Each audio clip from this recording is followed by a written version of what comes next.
Selamat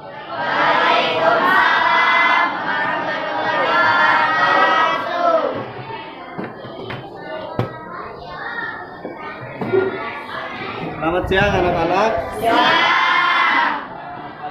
Ini sebelum kita lanjutkan ke materi, Bapak akan mencoba mengabsen kalian dulu. Siapa tahu ada yang bisa hadir. Tolong perhatikan ya. Yang hadir tolong angkat tangan. Aladin.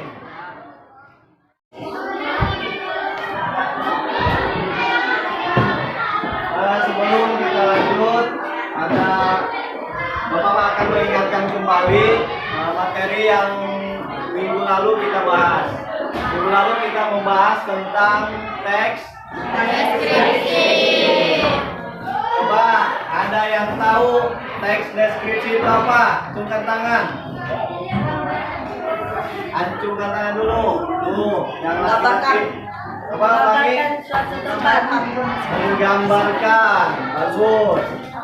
Selain itu ada yang lain lagi ada? Selain menggambarkan? Oke ya. Deskripsi ini adalah menggambarkan. Untuk saat ini Bapak akan mencoba kepada materi berikutnya yaitu bab 2. Bab 2 ini tentang memahami dan mencipta cerita fantasi. Mungkin kalian ada yang sudah dengar apa itu fantasi? Ada yang tahu? Fantasi apa? Tidak tahu. Ya, nanti kita coba bersama-sama kalian berikut tentang cerita fantasi. Kalian bisa mengidentifikasi unsur-unsur narasi atau cerita imajinasi yang dibaca dan didengar. Ini kompetensi dasar yang harus kalian kuasai nanti setelah kalian melalui proses pembelajaran cerita fantasi ini ya.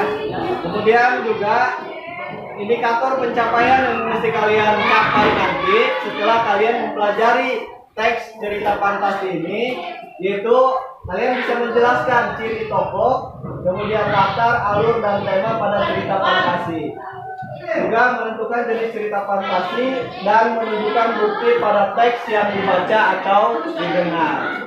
Nah, untuk lebih jelasnya tentang cerita fantasi ini, Bapak akan menyediakan sebuah video. Nanti kalian lihat baik-baik, simak baik-baik apa yang ada dalam video tersebut. Karena ini tentang cerita fantasi. Apa sih yang ada di benak kalian tentang fantasi ya? Kalian perhatikan video berikut. Di pelajaran yang akan datang kita coba makin bagus.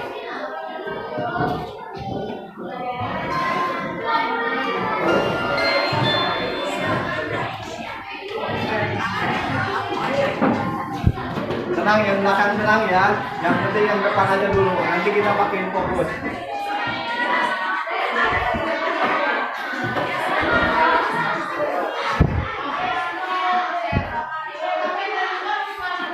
Kelihatan?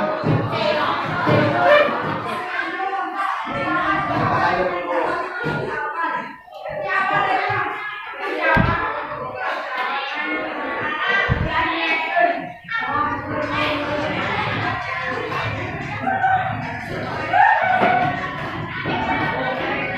Medianya sama ini ya, media. Nanti ditanya oleh Bapak ya. Nah, kita perhatikan lagi ya. Setelah melihat video tadi, terlintas tidak di benak kalian apa itu cerita fantasi? Coba yang depan. Ada apa aja di sana? Yang bikin kalian wow gitu apa? Makanan. Jin. Apalagi? Kekuatan. Pohon-pohon. Ada buahnya. Ada yang kelewat nggak ini? Yang di tangan apa? Ada cincin. Nah, kalau kalian melihat hal seperti itu yang disebut dengan fantasi. Fantasi itu artinya apa, Pak? Kalau cincin ini diusap bisa menghilang kan? Bisa menghilang.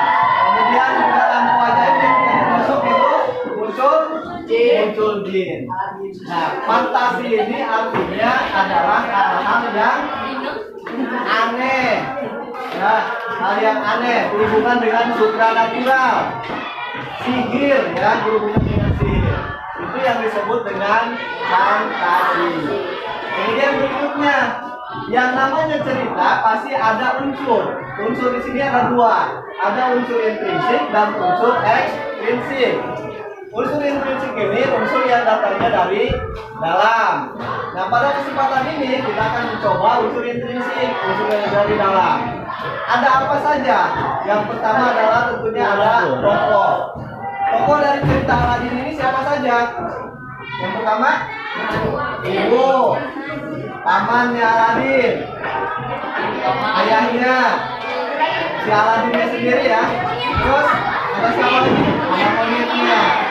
Nanti setelah kesana itu ada rajanya juga, ada tuan putri ya. Itu yang disebut dengan tokoh. Tokoh ini adanya di unsur intrinsik. Kemudian berikutnya adalah latar. Latar itu adalah tempat. Tempatnya si Aladin ini di mana tadi ceritakannya? Di gua atau di kerajaan. Di kerajaan. Nah, ini yang disebut dengan teks fantasi. Kalian bisa menggambarkan ya bahwa fantasi itu adalah hal-hal yang aneh, yang wow, yang serba apa ya, berhubungan dengan supranatural atau sihir. Contohnya tadi, ketika diusap cincinnya maka dia menghilang. Ketika diusap si lampu ajaibnya maka keluar jin. Dan masih banyak lagi cerita fantasi yang lain. Kira-kira ada yang bisa menyebutkan contohnya nggak? Selain Aladin yang menurut kalian wow gitu, aneh gitu ya. Apa coba? Tayo. Kenapa Tayo dikatakan aneh? Karena bisnya bisa berbeda. Kemudian yang lainnya lagi adalah Doraemon itu fantasinya apa coba? Adanya kantong. Nah, ini yang disebut dengan teks fantasi. Berarti kalian sudah bisa paham ya yang namanya fantasi ya. Jadi yang wow seperti itu adalah fantasi. Sedikit tentang fantasi, kita akan mencoba membentuk kelompok. Ya. Kita coba nanti bentuk kelompok, kemudian kalian nanti buka bukunya, di sana ada yang disebut cerita fantasi yaitu Nataga.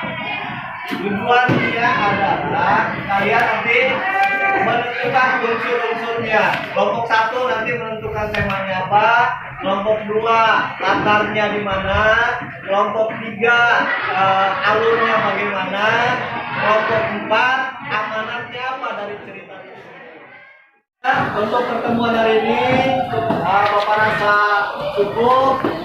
Nanti kita bertemu lagi di video yang akan datang. Silakan dipersiapkan dan